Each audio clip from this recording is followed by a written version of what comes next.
کہ ہم پنش کریں گے ایک لیول تک کریں گے, بچے کو دیکھیں گے کہ بچہ کس ایج کا ہے, ہم نے اس کو سکھانا ہے ہر حال میں, پیمپر کر کے نہیں گھر بھیج دینا کہ وہ ایک گلاب کا پھول تو ہے نہیں ہے جس کو انگلی نہیں لگانی, ٹچ نہیں کرنی.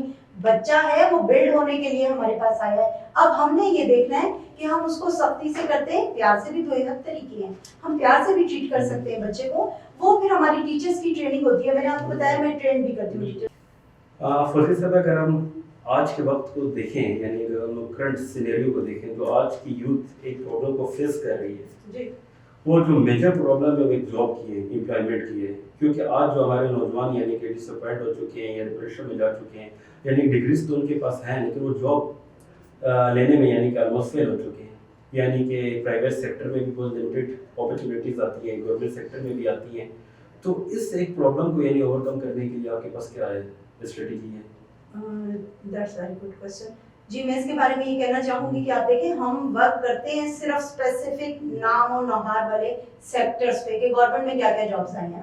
پرائیویٹ سیکٹر میں جاتے ہیں تو جو پہلے سے ڈیولپ ہوتے ہیں نا سیکٹرز, ہم اسی میں جابس ڈھونڈ رہے ہوتے ہیں. ہم نے اس میں جاب نہیں ڈھونڈی. ورلڈ چینج ہو گیا, انوائرمنٹ چینج ہو گیا, سب کچھ چینج. آپ نے دیکھا ہے کورونا کے بعد سب کچھ آن لائن آ گیا. اگر آپ ای کامرس کی طرف جاتے ہیں تو آپ کو بہت سی بیش بہا اپرچونیٹیز ملتی ہیں جس میں آپ علی بابا, شاپیفائی وغیرہ اس ٹائپ کے بھی آج کل یوٹیوبر. یعنی کہ فوزی صاحب آپ کی باتیں ہیں کہ سوری میں نے آپ کو انٹرپٹ کیا, یعنی آپ کی بات یہ ہے کہ ہمیں ٹریڈیشنل ایجوکیشن کے ساتھ ساتھ اسکل ایجوکیشن بے حد ضروری ہے سر, کیونکہ جو ٹائم آ گیا وہ اسکلز ڈیولپمنٹ کا ٹائم آ گیا ہے. اب دیکھیں آپ پنجاب سائڈ میں, ہمارا کوئٹہ تو تھوڑا سا پیچھے ہے, ہر لحاظ سے پیچھے ہے کیونکہ ہمیں زیادہ اسٹوڈنٹس کو نا دکھایا نہیں جاتا, ٹورس نہیں کروائے جاتے, پریکٹیکل نہیں کروایا جاتا. ابھی ریسنٹلی میرا ایک 24 کی یقین گروپ کی طرف سے ایک سیمینار تھا جس میں میں بلوچستان کی گرلس کو لے کر گئی تھی, کشمیر, احمد آباد, ادھر سارے طرف لے کر گئی تھی. تو وہاں پر میں نے بہت کچھ سیکھا.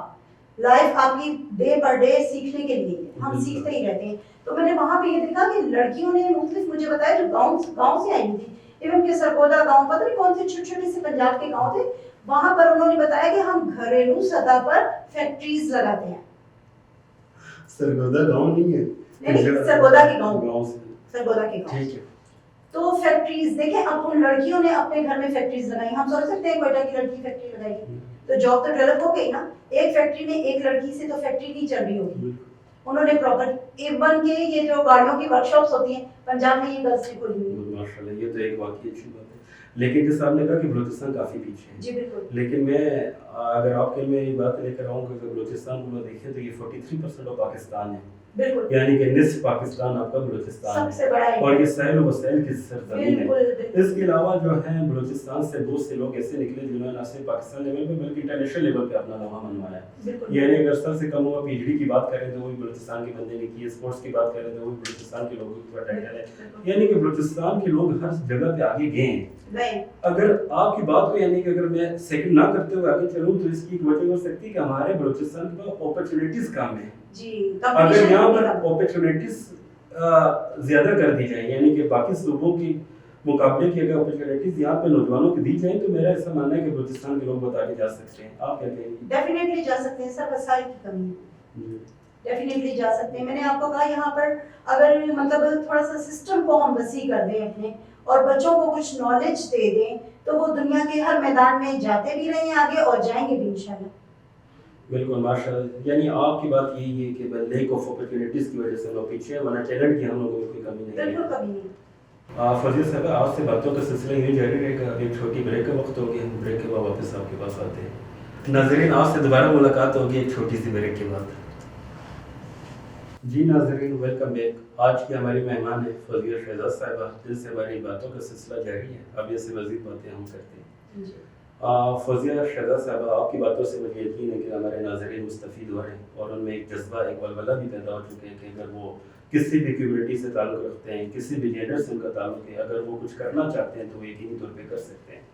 ابھی میں آپ سے یہ پوچھنا چاہوں گا کہ جس طرح آپ نے آرفنس پہ کافی زیادہ کام کیا, پھر آپ نے جو ہے وہ میرجز بھی کافی غریب لوگوں کی کروائی, اور اس کے علاوہ جو ہے آپ یعنی کہ جاب ہنٹنگ میں بھی لوگوں کی ہیلپ کرتی ہیں, اس کے علاوہ جو ہے آپ کسی طرح مختلف ایکٹیویٹیز چل رہی ہیں. تو اگر ہم لوگ ریئلٹی میں اس ایلیمنٹ کو دیکھیں تو اس کے لیے جو ہے فنڈس چاہیے ہوتے ہیں, فائنانس چاہیے ہوتے ہیں. پھر جس طرح آپ نے بتایا کہ آپ اپنی مدد آپ کے تحت یہ کام کر رہی ہیں, کسی بھی این جی او سے آپ کا یعنی کہ فنڈنگ کی سورس نہیں ہے, گورنمنٹل لیول سے آپ کوئی ایڈ نہیں لے رہی, تو آپ یہ جو فائنینشیل نیڈس ہیں آپ ان کو کس طریقے سے فلفل کرتی ہیں؟ میں نے یہ بتانا چاہ رہی تھی, بالکل میں اس طرح ہے کہ اپنی مدد آپ کے تحت سب سے پہلے تو میں اپنی فیملی سے سپورٹ لیتی ہوں, لائک اپنی سسٹرس وغیرہ سے سپورٹ لیتی ہوں کہ دیکھیں ہم نے کہیں بھی کچھ بھی زکوٰۃ خیرات کرنی ہوتی ہے, کسی کو بھی ہم دیتے ہیں تو ہم ایسی جگہ کیوں نہ انویسٹ کریں جہاں پر ایک بچہ بلڈ اپ ہو جائے اور یہ ایک صدقہ جاریہ بن جائے ہمارے لیے. میرے ہسبینڈ بھی مجھے سپورٹ کرتے ہیں, ایون کہ اب تو میرے بچے بھی مجھے سپورٹ کرتے ہیں. میں اپنی بیٹی کو اپنے بیٹوں کو اپنے ساتھ رکھتی ہوں, لائک میرے بچوں نے ایجوکیشن بھی میرے اسکول سے لی ہے, میں نے ان کو ایکس وائی جگہ پہ نہیں لایا. یعنی آپ نے اس کوٹیشن کو بالکل سچ کر دیا ہے کہ چیریٹی بگنز فرام ہوم. جی بالکل, سب سے پہلے کوئی بھی آپ کام کرتے ہیں اپنے گھر سے اسٹارٹ کیا. اگر ہم لوگ کسی چیز کو دیکھیں, یعنی کہ جس طرح آپ نے کہا کہ آپ جس سیکٹر میں کام کر رہے ہیں وہ ایک سوشل ڈیولپمنٹ کا سیکٹر ہے, ایک سوشل ویلفیئر کا سیکٹر ہے. آج کے وقت میں لوگ اپنے آپ کے لیے جیتے ہیں, یعنی کہ ان کی اپنی ایک سیلفشنس اتنی زیادہ ہو چکی ہے کہ اگر کسی بندے کی 3 روٹیاں ہوں, اس کو ایک چوتھی روٹی کے لیے آفر کی جائے تو وہ اسی ٹائم لے لیتے ہیں. لیکن اگر آپ کو دیکھا جائے تو آپ کی فیملی کو دیکھا جائے تو بلکہ وہ اپنے حصے کی بھی جو یعنی کہ ان کی بریڈ ہے یا ان کے جو فنڈز ہیں, جو ان کے ریسورسز ہیں, وہ کمیونٹی کے لیے یعنی کہ وقف کر رہے ہیں. تو اس کے پیچھے کیا ریزن ہے؟ سر دیکھیے, آج نہیں ہے کل بھی ہے ہمارا. آج ہم زندہ ہیں, کل ہم نے مرنا بھی ہے. تو میں کہتی ہوں کہ زندگی کے تمام جتنے پڑاؤ ہمیں آتے ہیں ہم گزارتے جائیں, لیکن کل ضرور یاد رکھیں. تو اپنے کل کو یاد رکھتے ہوئے یہ میں انویسٹ کر رہی ہوں اپنی آخرت کے لیے. بالکل. آخرت سے یاد ہے, اگر ہم لوگ آپ کے کام کو دیکھا جائے اسلامک آئیڈیالوجی سے اگر اس کو ملانا چاہوں, یعنی کہ اسلام بھی ہمیں یہی پریچنگ کرتا ہے کہ آپ لوگ جو بھی کسی کے لیے کر سکتے ہیں آپ ڈیفینیٹلی کریں. تو جو آپ کے اسکول ہے, جو آپ کی این جی او ہے, جو آپ کا سیکٹر ہے, تو کیا آپ اس میں اسلامک نارمس کو بھی فالو کر رہی ہیں؟ جی بالکل کرتے ہیں الحمدللہ, اسپیشلی جب یہ رمضان ہوتا ہے تو ہمارے تو آپ کو پتہ ہے جو مسلمانوں کا وہ اسلامک منتھ ہے یہ رمضان ہے, تو اس میں ہم یہی سسٹم کرتے ہیں کہ ہم اس میں عام دسترخوان بھی لگاتے ہیں. اس میں بچے, ان کے پیرنٹس, لائک اگر کوئی سڑک سے بھی اس ٹائم گزر رہا ہے تو وہ آ سکتا ہے. فضل صاحب, لیکن ایک چیز دیکھیں کہ ہم لوگ آگے ہیں اسلامک آئیڈیالوجی میں, یعنی کہ بینگ مسلم یہ تو ہمارا ایمان ہے کہ اسلام سب کچھ ہے الحمدللہ. لیکن اگر اب یہ میں دیکھوں تو ناظرین کے حوالے سے ایک سوال میرے مائنڈ میں آ گیا, کیونکہ جس کمیونٹی میں ہم لوگ رہتے ہیں, جس سوسائٹی میں ہم رہتے ہیں, وہاں پہ کہا جاتا ہے کہ جو فیمیل ہے, جو عورت ہے, جو لڑکی ہے, یعنی اس کے پردے میں رہنا چاہیے, یعنی وہ گھر میں رہے, وہ چار دیواری میں رہے, وہ کوئی بھی کام نہ کرے. تو کیا آپ اسلامک پوائنٹ آف ویو سے یعنی کہ ہمارے ناظرین کو اتنا موٹیویٹ کر سکیں گے, انہیں کوئی لاجک دے سکیں گے کہ جو آپ کام کر رہی ہیں, جو یعنی کہ فیمیل ڈیولپمنٹ کی کام ہے, جو فیمیل پروگریس کی کام ہے, وہ بالکل ٹھیک ہے؟ جی بالکل. میں دیکھیں سب سے پہلے میں بھی جانتی ہوں اور آپ سب بھی ماشاءاللہ مسلم ہیں, جانتے ہیں, ہماری آڈینس بھی کافی تقریباً میں کہتی ہوں 80% مسلم ہے. تو میں یہ سمجھتی ہوں کہ اگر آپ کسی بھی پرسنالٹی کو نہ دیکھیں, جسٹ یہ مجھے بتا دیں کہ قرآن پاک کی کس سورت کے ترجمے میں یہ بات ہے کہ عورت 4 دیواری میں رہے, گھر سے باہر نہ نکلے, یہ مجھے بتائیں. اور سیکنڈلی حضرت خدیجہ آپ کے پاس بہترین مثال ہے, تجارت کا کام کرتی تھی, حضور صلی اللہ علیہ وسلم کے نکاح میں آئی, حضور صلی اللہ علیہ وسلم نے منع نہیں کیا, اس کے باوجود انہوں نے اپنا بزنس کیا اور بلکہ اس عورت کو پسند کیا. ہمارے حضرت محمد صلی اللہ علیہ وسلم نے اس عورت کو پسند کیا جو بزنس مین تھی. تو پھر اسلام نے ہمیں کہاں منع کیا؟ یعنی کہ اگر اسلامک نارمس کے مطابق ہم لوگ کوئی بھی کام کرے تو وہ یقینی طور پہ غلط نہیں ہے, کیونکہ اللہ پاک نے جو ہے ہمیں راستے بتائے ہوئے, اسلام ایک مکمل ضابطۂ حیات ہے. تو اگر ہم لوگ کسی بات کو کنٹینیو کر رہے ہو, میں آپ کی بات کو سیکنڈ کرتے ہوئے اگر میں جاؤں تو یعنی کہ اگر ایک فیمیل ٹیچر ہے تو وہ فیمیل اسٹوڈنٹس کے لیے بیسٹ ایسیڈ ہے, اگر فیمیل ڈاکٹر ہے تو وہ فیمیل پیشنٹس کے لیے بیسٹ ایسیڈ ہے. یعنی اس کا مطلب یہ ہے کہ اگر ہم لوگ فیمیل کو ٹرین کرتے ہیں, ایجوکیٹ کرتے ہیں, ٹرین کرتے ہیں, تو اس کا فائدہ ہماری کمیونٹی کو ہی ہے, ہمیں ہی ہے. بالکل ہے.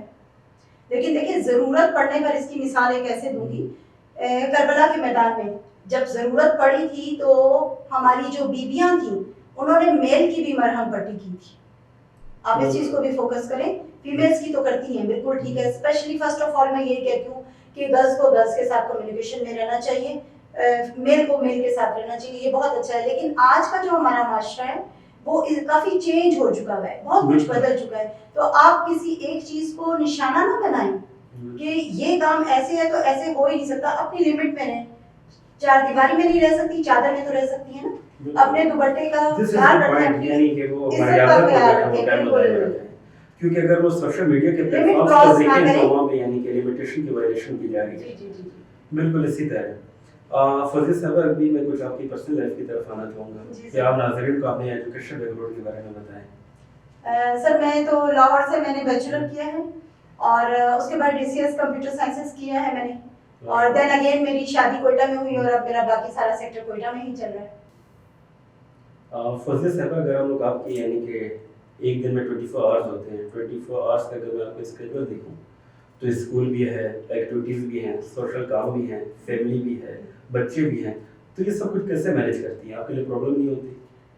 میں ہر چیز کو ڈیوائڈ کرتی ہوں.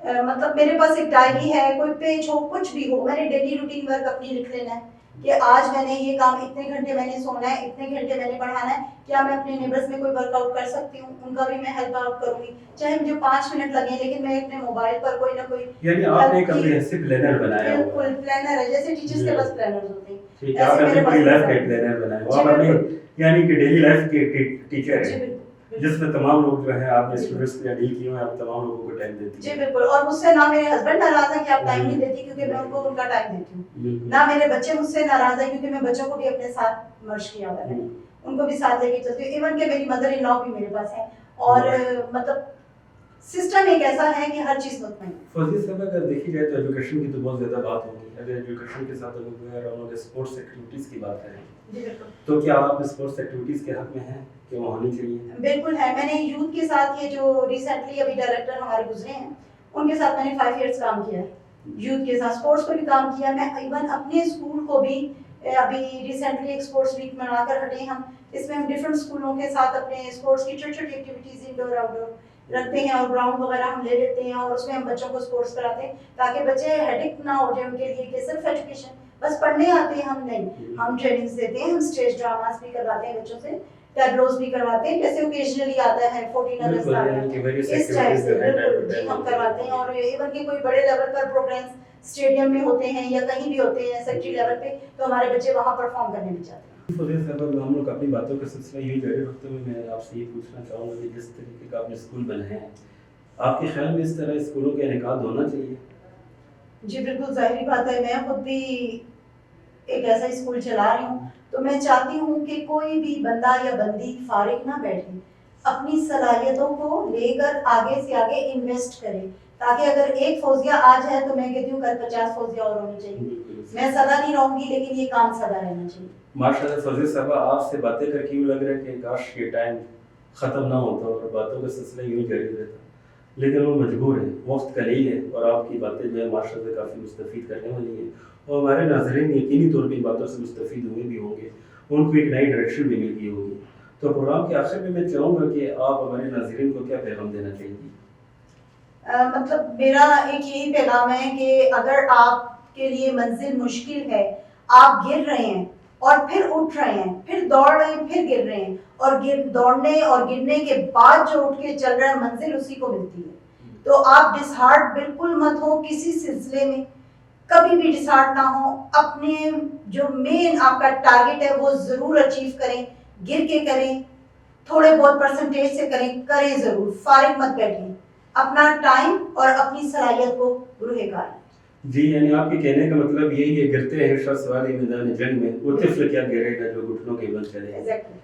آپ فضیہ صاحب, آپ سے باتیں کر کے بہت اچھا لگا, انشاءاللہ اگلے پروگرام میں آپ سے پھر ملاقات ہوگی انشاءاللہ. جی ناظرین, یہ تھی فوزیہ شہزاد صاحبہ, جن کی باتیں آپ نے سنی, آپ کی زندگی کو ایک نئی ٹریک مل گئی ہوگی کہ آپ کے ایک لگن پیدا ہوگی کہ ہم لوگ اپنی منزل تک کیسے پہنچے. تو انشاءاللہ ناظرین, آپ سے اگلے ملاقات, انشاءاللہ ناظرین آپ سے اگلے پروگرام میں دوبارہ ملاقات ہوگی. اگلے پروگرام کے لیے دیجیے اپنے میزبان ملک طاہر کو اجازت, اور پروگرام کے آخر میں اتنا ہی کہوں گا, علامہ اقبال کا یہ خوبصورت سا شعر ہے, خود ہی کو کر بلند اتنا کہ ہر تقدیر سے پہلے, خود ہی کو کر بلند اتنا کہ ہر تقدیر سے پہلے, خدا بندے سے خود پوچھے بتا تیری رضا کیا ہے.